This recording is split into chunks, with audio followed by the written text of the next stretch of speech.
Welcome to Bible Mysteries.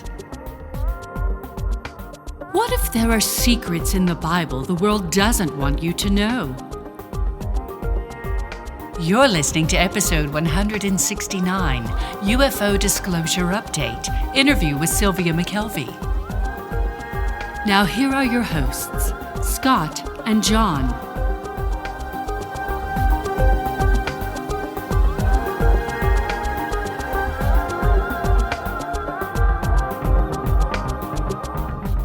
Hello and welcome back to Bible Mysteries Podcast. I'm Scott Mitchell. And I'm John Potts, and this is the show that talks about things in the Bible that the world doesn't want you to know. And boy, has the world been getting shaken up lately, John, with all kinds of things concerning strange phenomenon, UFOs, UAPs, whatever they were calling it now, and some interesting things in the news that may or may not be true.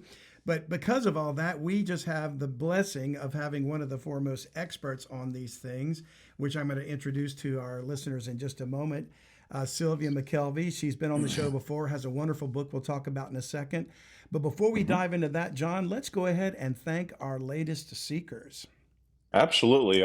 We would love to say thank you to the folks that support this podcast and this ministry. We call them our seekers because they are seeking the truth, and they are Guy B, Donna H, Kristin G, Sharon C, and Andres R. They all came to us in August of this year. Thank you all very much. Fantastic. Yeah, and I think you're talking about August of 2023. We're actually in 2024 now, and I'm still trying to wrap my head around that. You know, I'm just so glad I don't have to sign checks anymore and forget the right year. It can't be August of 2024 yet, so it has to be August of 2023. But yes, in August of last year, 2023. Well, listen, absolutely. We are grateful to all these that have joined us recently. Appreciate you guys keeping it up and helping us support this podcast.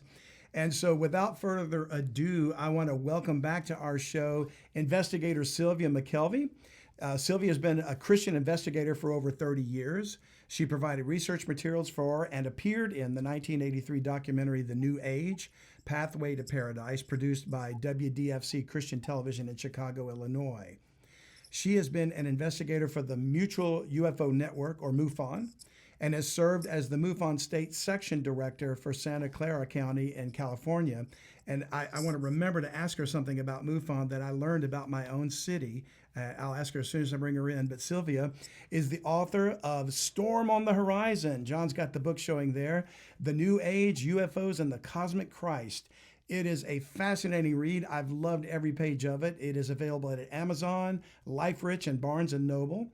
Her website is smckelvey.ahigherresource.com. Sylvia is a former petty officer in the United States Naval Reserve Hospital Corps and served on active duty during Operation Desert Storm. She lives with her husband in Northern California. She is with us today to discuss UFO disclosure updates. Welcome back, Sylvia. Hey. It's so good to have you again, and we so much appreciate you being a part of this. Tell me, have you been keeping track with what's going on in the news lately? Well, it's kind of difficult to keep track because it's been coming pretty consistent. So, you know, it's kind of the way it is with all the craziness. It seems like it comes in batches and then you kind of have some downtime. But lately it's kind of been constant. So, you know, it's hard to kind of figure out what's going to happen from day to day. Yeah, exactly. Well, I said something in the introduction about you working with MUFON, and I learned something very recently that I did not know.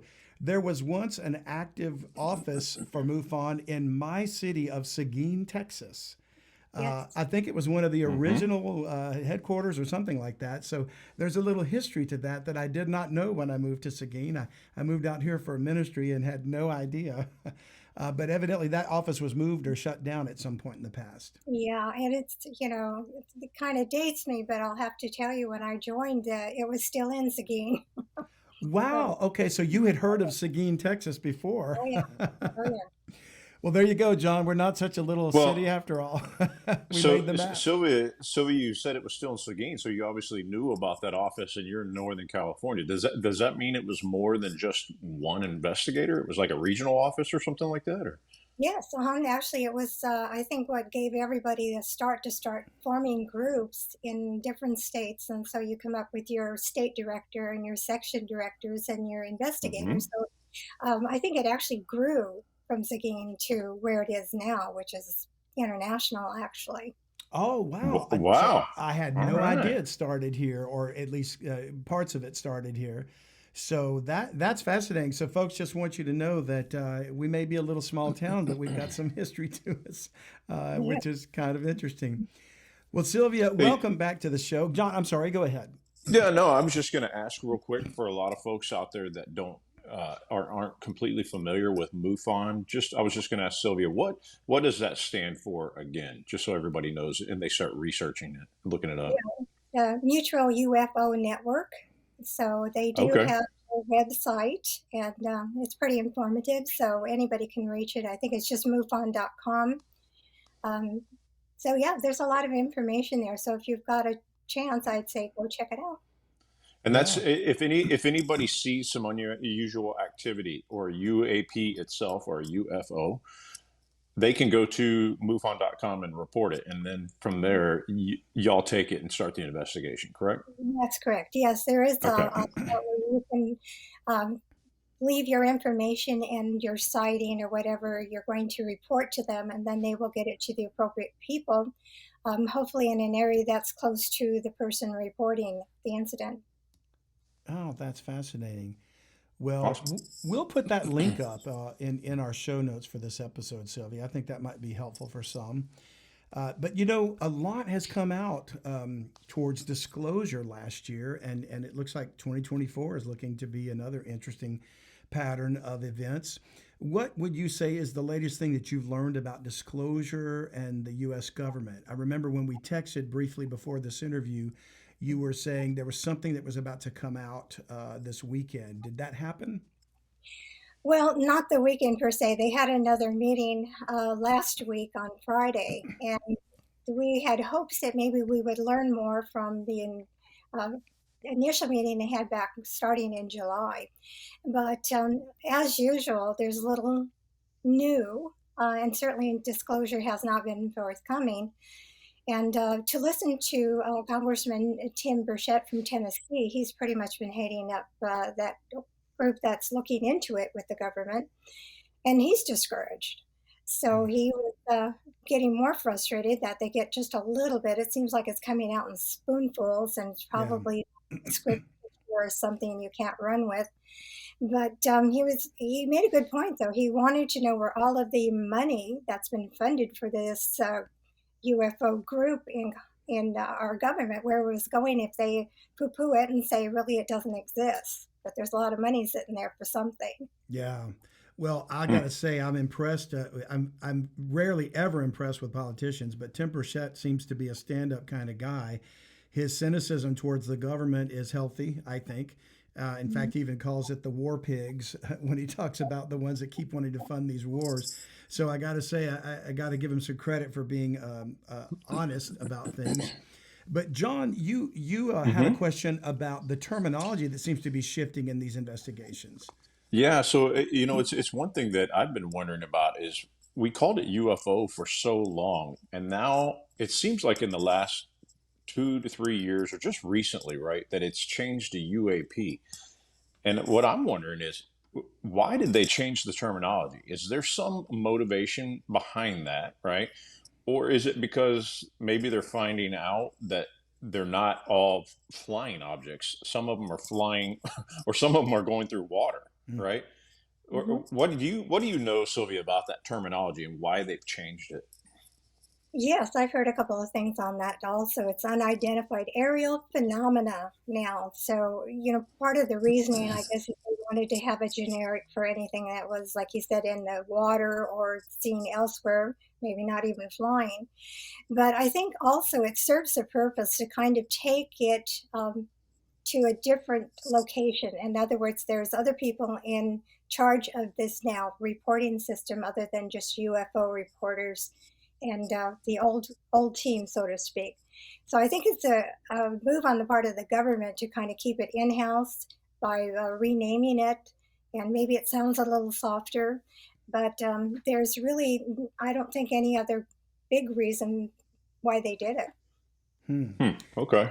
And so I guess it does. I guess it sounds a little bit more quote unquote official, right? And not so like 1950s sci-fi movie ish. Right, I guess right. to call it a UAP. Yeah. or So just sorry about that, Scott. to obfuscate with bureaucratic doublespeak. It sounds a little bit because I think they even have. You mentioned some go in the water. Is that a USP, underwater unidentified submersible phenomenon? Object, yes. And actually, there's been quite a few of those reported over the years. And it's in all types of bodies of water. They've reported them coming out of lakes, out of the ocean. That's pretty common, Yeah. and even rivers. So it's something about this. I don't know if it's a special way that they can travel, but it is something that has been reported on a pretty basic standard. In other words, they kind of just always do the same thing. They submerge, come up. It's not like they are down there for a long time either. But who knows? There could be something underwater that obviously we wouldn't be able to see that easily, and it could be at a depth that maybe we can't even get to. Well, that begs a topic that we may get into a little bit later about the origin of these things, where there's debate, and the current paradigm is to say they're extraterrestrial or from other planets light years away, which I doubt. And then there's the idea of them being spiritual entities and possibly from another dimension. So we'll get into that a little bit later. But I just recall also seeing footage or reports anyway of eyewitnesses saying they go into mountains. Mount Shasta is known for something. That's not far from your area, I think. Yeah, no, it isn't. That's also a common thing that mountains kind of all around the world. In fact, there's been reports of them going into volcanoes. So it's, Wow. I'm sure the reasoning for it, I mean, obviously active volcanoes at that. So we're dealing with something other than just a piece of machinery. Otherwise, it couldn't withstand the temperature, number one. Yeah. And there's some way that it has to be able to get underground or inside a mountain. So it's very fascinating. But also for mountains themselves, for people who are into New Age things, will often associate the mountains with how they meet the Space Brothers or these spirit beings, because that's also a local hangout, I guess, for these entities.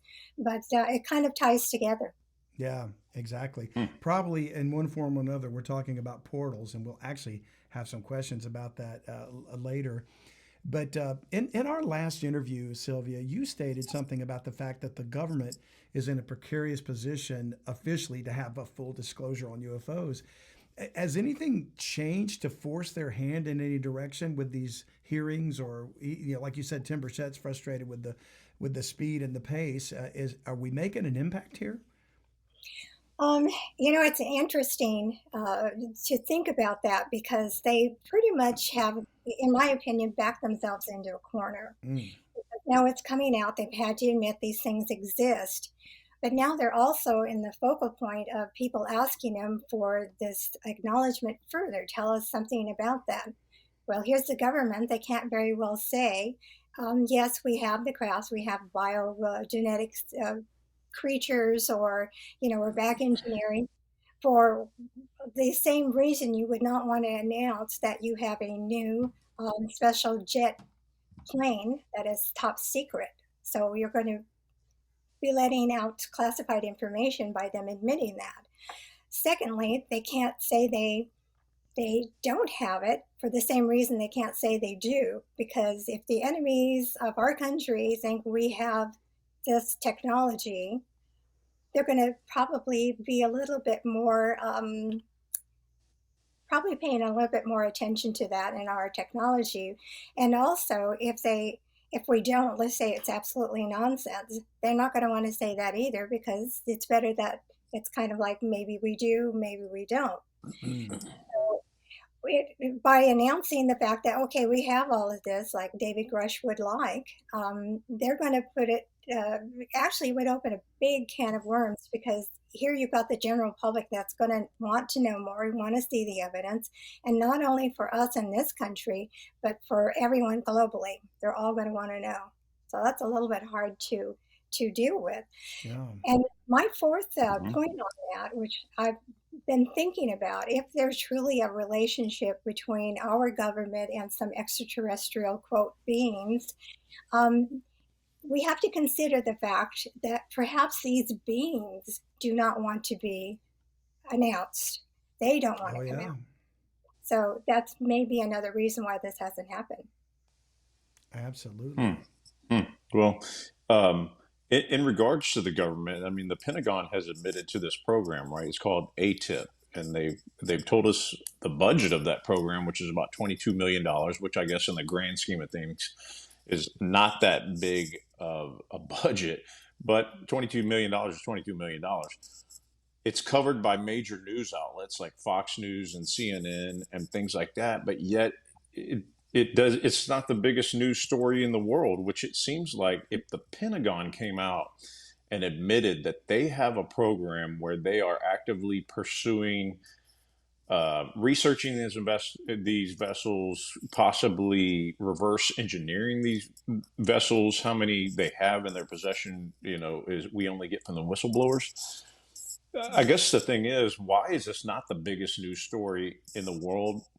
And is this a setup for the end times deception? Yeah, there's a couple of ways of looking at that. I think it's because, again, that if they make this announcement, they want to have some evidence to show people. And right now, the evidence they have are these little clips of something. They'll say, well, yes, there's something there, but we don't know what it is. So that leaves it still wide open to be interpreted in another way.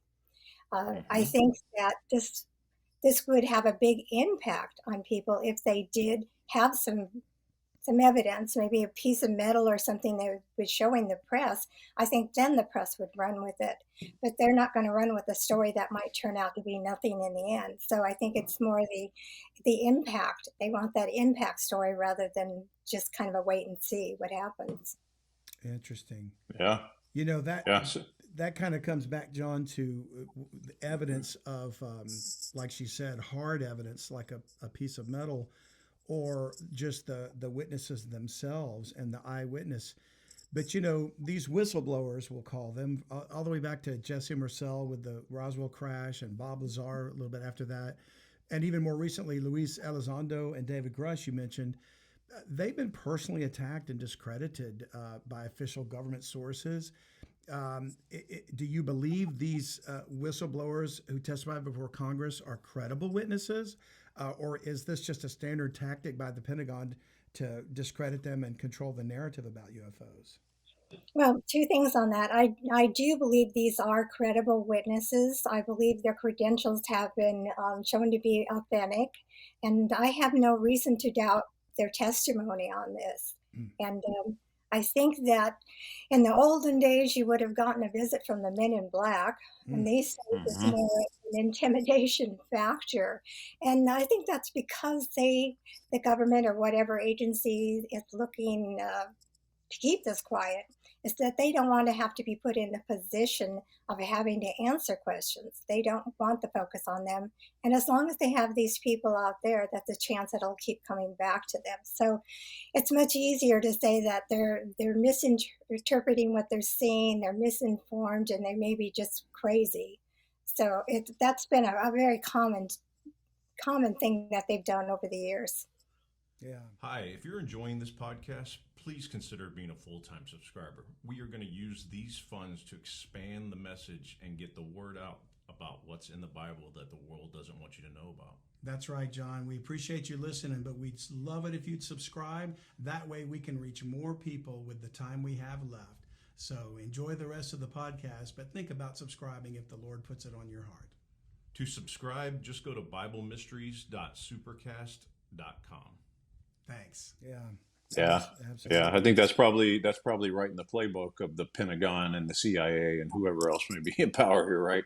Is that I agree with you. I think that these are credible witnesses. I think that they're credible whistleblowers. And then I think that as soon as you start saying things that they don't want to get out into the public, they go in and they use the playbook to discredit you. I mean, I think we all watched the latest documentary with Jeremy Corbell called UFO Revolution. He talks a lot about what they did to some of those guys that testified before Congress by saying that they were drunks and that they were in a mental institution for a little while and they had PTSD. I mean, they were just throwing everything at that they could at them to discredit them. But yeah, I believe in that same thing.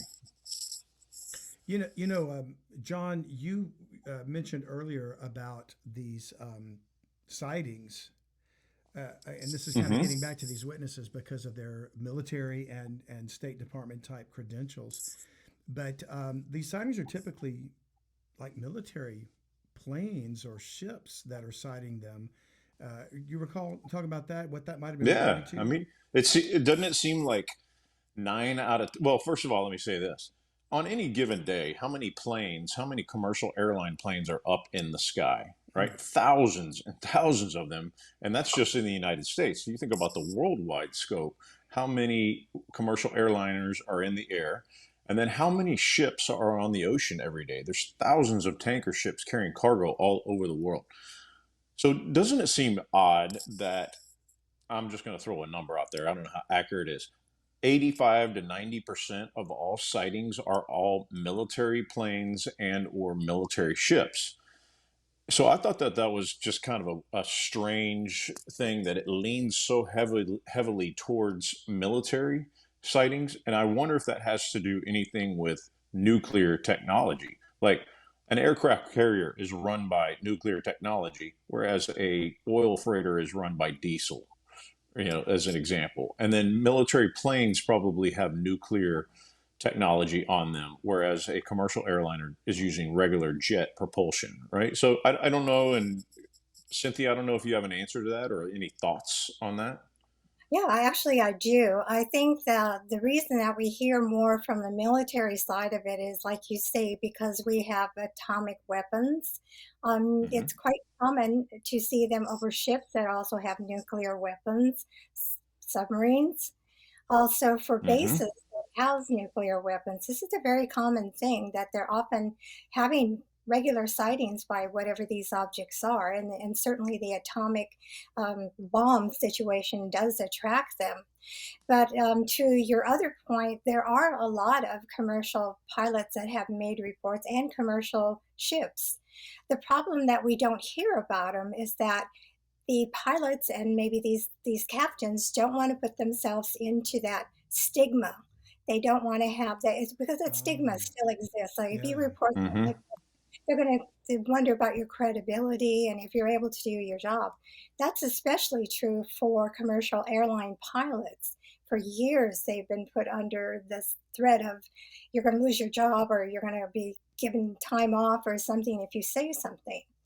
But there has been a lot of reports, and I'll tell you, there is a place you can go to on the internet. It was established by Dr. Richard Haynes. He's a former NASA scientist, and he has an organization called NARCAP. And for years now, he has been the source and the go-to for pilots to make their reports.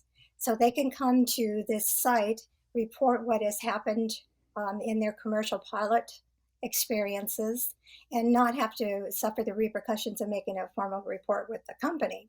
So this still goes on record, but they don't have to deal with any feedback from the company. But it is a very interesting site. If you get a chance, maybe you want to check that out, because he's devoted a lot of his time, of course, being a NASA scientist, of trying to make this more available to pilots to share their information. And interestingly, just recently, there's been a lot of photographs posted from commercial pilots that have taken film or pictures outside the cockpit windows. In fact, I think if you go to YouTube and you start looking for UFO sightings, you'll see a couple of them there. One is a very interesting one. I think it was similar to what Ryan Graves was reporting about this black cube and a sphere. Yeah. Well, apparently one of the airline pilots caught something very similar to that. So it's out there. It's just not widely broadcast. Okay. And what you So said that that website was is NARCAP? NARCAP. So, NORCAP, NARCAP. I think it's like National Aviation Reporting Center. Anyway, okay. NARCAP is there. Yeah, I'll list that in our links as well for the show notes. That's something I'm not familiar with. But since you mentioned Sylvia, um, the different types of shapes that have been reported on, one of the shapes that's now something in the news that's out there around a lot is this jellyfish. So have you heard about have you learned anything about this jellyfish UFO that's been recorded? Oh yeah. We've heard about the jellyfish, and it's really kind of funny. People have been calling it octopus and the various names, but it's a very, very unusual object. And I think the consensus has come down to they're thinking that it's probably a drone of some sort. Mm. But the interesting counter view on that is that this object floated over our military base, um, was headed for water, made a complete stop above the water, then shot down into the water, was down there for a few minutes, came back off, and then shot off into the clear blue yonder. Huh. Very, very unusual. Hmm. I, An added note to that is I think when it flew over that military base, they were saying that they were looking at it with night vision goggles and they could not see it with night vision goggles, but they could see it with thermal scopes or whatever, thermal optics, and that it would change from dark in the thermal optics to almost completely white in the thermal optics. So obviously it's got some kind of cloaking capabilities to it that you can't see it with night vision, but you can see it with thermal. So it has a heat signature that it's on it somehow.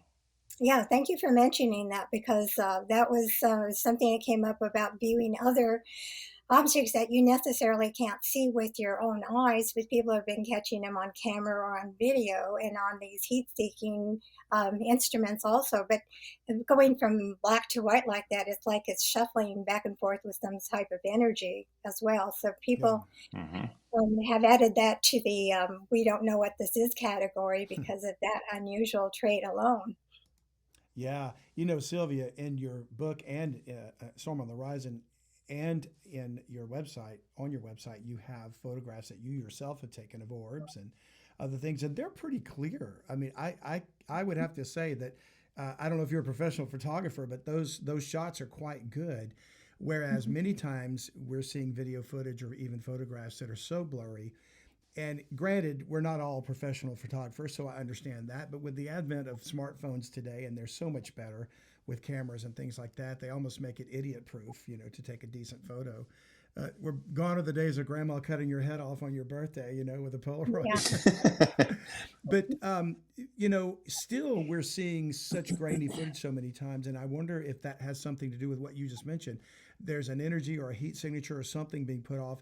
And could they also just simply have the technology to obfuscate digital equipment and cause these things to be blurry?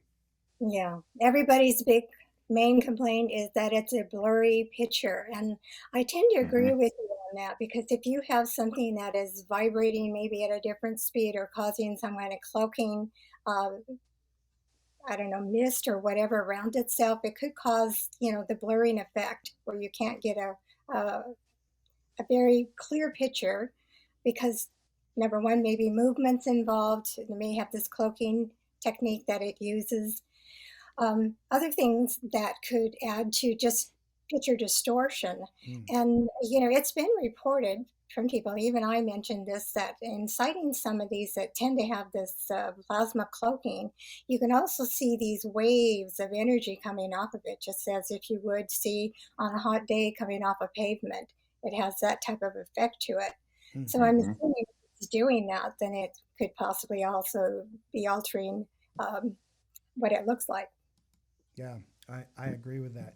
John, do you remember several months back, I told you about a dream I had about what looked like a UFO encounter to me? And I was telling you that it reminded me of a jellyfish. Do you recall that at all? I don't, but Well, it's Yeah, go I have ahead. to laugh when I'd never heard of the so-called jellyfish UFO, and it looks something like out of Star Wars, like a probe droid or Yeah, it something. did. But I do. We did an episode, Sylvia, a couple of them actually, about dreams and how God spoke to the prophets through dreams. And He says in the latter days He's going to pour out His Spirit, and His servants and handmaidens will dream dreams. And I just remember I rarely have these lucid or not lucid, but vivid dreams. But I had a vivid dream where and I remember for some reason being on vacation with my family. It was like an Airbnb. There was a hot tub and a pool, and I was in the pool, and it was night, and I was admiring the stars because we were out in the middle of, away from the city, out in the country. And I saw this beautiful looking, like almost like an angel motion of this light being that was floating like one of those jellyfish, not like a Portuguese man of war, but there's many, many varieties of jellyfish. And some of them are just gorgeous looking with their translucent, bodies. And I was watching that for a moment when suddenly it's as though it turned and looked at me and came down. And the next thing you know, I was literally being like attacked by an entity that wasn't a UFO. It turns out it was an entity. And I remember having to rebuke it in the name of the Lord Jesus Christ, and it went away. But I just find it funny that a few months later, I hear the story about a jellyfish UFO, and I'm going, you have got to be kidding me. So who knows what they have out there and what's going Well, on. I have to tell you that that's not the first time jellyfish have been reported. As far back as I think 1960, there were a few reports where people were saying, I'm seeing a flying jellyfish. And they would describe it as this white thing with spindly legs to it. And I thought, when I first read about one of those, I thought, well, that's kind of unusual. And then I started finding more reports about these things. How So about that? apparently they've been around. Maybe they've just never dropped down so low. So yeah, it's very unusual, but it's something that has been reported. Yeah. Well, John, It that seemed begs a like question the about your different types of varieties of these crafts, right? Yeah, I definitely want to ask that. And I wanted to say on that jellyfish UFO, to me, that's the most detail I have seen in any UFO footage as far as being able to make out. You could almost see that looked like some kind of a mechanical thing that was flying rather than organic. And I don't know what it was, right? But you could see so much more detail in that video of that flying across that military base than you can see in any other video that I've seen. Now, obviously, Sylvia, you've probably seen 1,000 times more videos than I have. Well, And the thing about that too is that I've once in a while I get the idea that it's possible that some of these things could be biomechanical, maybe a combination. So hmm, it's just really hard to classify it. That's very interesting. that's interesting. We talked about, or we just talked about how one of the biggest things is how a lot of these pictures are fuzzy or blurry, and people say, "Oh, why can't we just get a good picture?" And that's where the naysayers come in.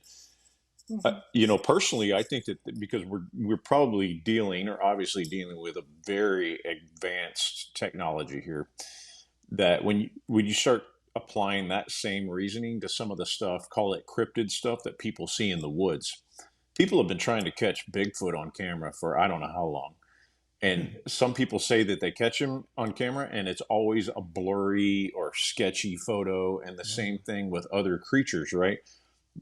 But people have said that they somewhat have this ability to come in and they know the cameras are around and they're able to interfere with the electronics that we have so that they're not really well identifiable. So I'm wondering if they kind of, maybe it's the same thing with these UFOs, right? We get a picture of them, we can see them moving, but you really can't see a whole lot of detail in them. And maybe that's their way of hiding themselves, or one way that they hide themselves. I don't know. I'm just kind of throwing that out there. Yeah, that's kind of But interesting though. But I have to laugh a couple of times when they've had these Bigfoot hunting Bigfoot shows on television, and a couple of times they've been out looking for Bigfoot that come across the UFOs, even orbs. So it's Oh, I was yeah, not aware of yeah, that. the two are together, right? When yeah. I've heard about that a lot too, because the last time we interviewed you, you talked about an orb that you and your husband saw. Hmm. And a lot of these people that say they have sightings of UFO, or I'm sorry, of Bigfoot in the woods, a lot of times, not every time, but a lot of times they say that there's another entity with them, like an orb Yes. or something is with them. Yes. Almost like a master or a handler's with them, something like that. Yeah, for whatever reason, that has become pretty much a standard. Either you see one or the other or both. So yeah, it's very interesting, but it actually does have merit. Hmm. All of that tends for me to lend more validity to the idea that these are not extraterrestrial in the sense of alien beings from another planet. Although, we could argue that fallen angels are extraterrestrial in every sense of the word. They're, from wherever realm they are. But now we're talking about dimensions again and interdimensional beings. And it almost would make more sense that the combination of craft and maybe Bigfoot sightings, which are probably Nephilim derivatives of some kind, or the blurry pictures, whatever, all that could have something to do with the fact that they are transdimensional entities, and whatever type of aura or signature or portals they're involved in have some sort of an effect on our equipment for recording or radiographic images, anything like that. Wouldn't you say that's got to be something to that? Yeah, I think it does. Sometimes people will complain that like there's a magnetic pulse and their camera won't work, or if they constantly have a problem with it. So it's possible that they're generating some kind of field also. Yeah. But I think also for the sightings, the Bigfoot, let's go back to him. He's also been seen getting in and out of a saucer. So, I mean, go figure. Wow. So we just don't Wow. know. But more and more, the interdimensional has becoming a very credible topic for a lot of people. And what's really interesting about it is that you have scientists that are going the science route and ending up with the interdimensional because they cannot explain it any other way. Well, if I may jump to a question that I was going to save for later, but since we're talking about it now, and we'll come back to, I want you to ask your question about the different types of crafts, John. But even David Grush, I think, is reported by, I overheard a U.S. congressperson maybe reporting something to the press. So it wasn't David himself, but she was quoting him to say that these biologics that he called, these bodies that were recovered or found or the government had possession of, are not in fact alien, but rather he called them interdimensional beings. And the last time you were here, you mentioned that the world is in a preparatory stage to accept UFOs and their occupants. Do you think this is playing into that narrative somehow? Are they starting to, just like changing from UFO to UAP, are they changing terminology to get us ready for something? Yeah, it's very interesting. The fact that he came out and said they were non-human, Yeah. I thought was, boy, that's a great admission. But then again, are they going to treat it like the Bigfoot story and say that it's not real and what he's saying is just imagination? But I think it is a preparatory phase. I mean, we haven't seen this before of any kind of acknowledgement from the government that anything exists. And they have gone out of their way to try to prove that they didn't. Yeah. So I think with all of this information that's been coming out, it's almost like to prepare people. Yeah. And interesting that Travis Walton said something very interesting in a video that he did. And people were asking him about his thoughts of this. Now, remember, Travis, Travis claimed to have seen two different types of beings on board this craft that he was on. Right. These little gray types that he first saw, but then also he went and he saw very sophisticated looking humanoid types that wouldn't talk to him, but they were there. And so I'm thinking, well, obviously we're seeing already a variety in these reports, which we've had in the past as well, but this was kind of striking because of the human aspect of it. So to me, and what he said in this video, they asked him the same thing. What do you think this all means? And he said, it's conditioning. Yeah. So. If you enjoyed this video, please like, share, and subscribe to our channel. To gain access to bonus ad-free content, consider supporting us and becoming a premium podcast subscriber at BibleMysteriesPodcast.com.